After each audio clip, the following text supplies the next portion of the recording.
আল্লাহ কোরআনে কারিমের ভিতর বলেন সূরা ইয়াসিন 7 নম্বর আয়াত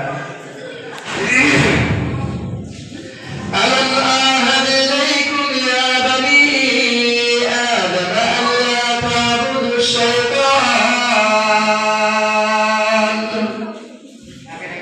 ইন্নাহু লাকুম আদুউম মুবিন।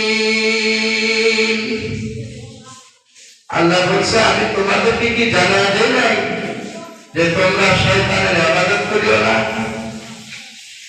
নিশ্চয় শয়তান তোমাদের চিরশত্রু। আমরা এখানে আসছি ভালো কাজ করতে, আশেপাশে শয়তান ঘোরাঘুরি করবে, এটাই স্বাভাবিক। রাসূল বলছেন ওই ব্যক্তির কাছে শয়তান যাইতে পারে না যে ব্যক্তির কাছে লা ইলাহা ইল্লাল্লাহু ওয়াহদাহু লা শারীকা লাহু লাহুল মুলকু ওয়া লাহুল হামদু ইউহয়ী ওয়া ইউমীতু ওয়া হুয়া আলা কুল্লি শাইইন কাদির। যেই মানুষের কাছে সকাল হবে কালেমা দিয়ে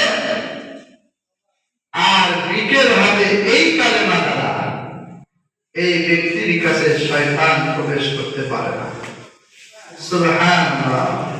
এজন্য আগে এই কালেমাটা পড়ে নিন, লা ইলাহা ইল্লাল্লাহু কাদির। আল্লাহ আমাদের সকলকে শয়তানের হাত থেকে দূরে থাকার তৌফিক দান করুক, আল্লাহুম্মা আমিন। 3 সময় দোয়া কবুল হয়। কয় সময়? সালাসাতুল আওকাত, ফজরের নামাজের পর থেকে নিয়ে সূর্য ওঠার আগ পর্যন্ত দোয়া কবুল হয়। যে সময় থাকে বাবা। আর কিছু কিছু কিতাবে লেখে মুমিন ব্যক্তিরা যখন দোয়া করে তখনই কবুল হয়। আমরা সবাই মুমিন না?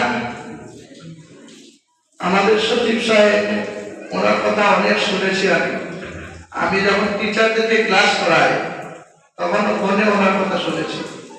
আর ওই সময় ফজরের পর সময় ছিল, আল্লাহ কাছে দোয়া করতে, আল্লাহ সচিবকে দেখি নাই, ফেরদৌস সাহেবকে আমি দেখি নাই, মাওলানা কোরআনের ক্লাস থেকে তোমার দরবারে দোয়া করি, আল্লাহ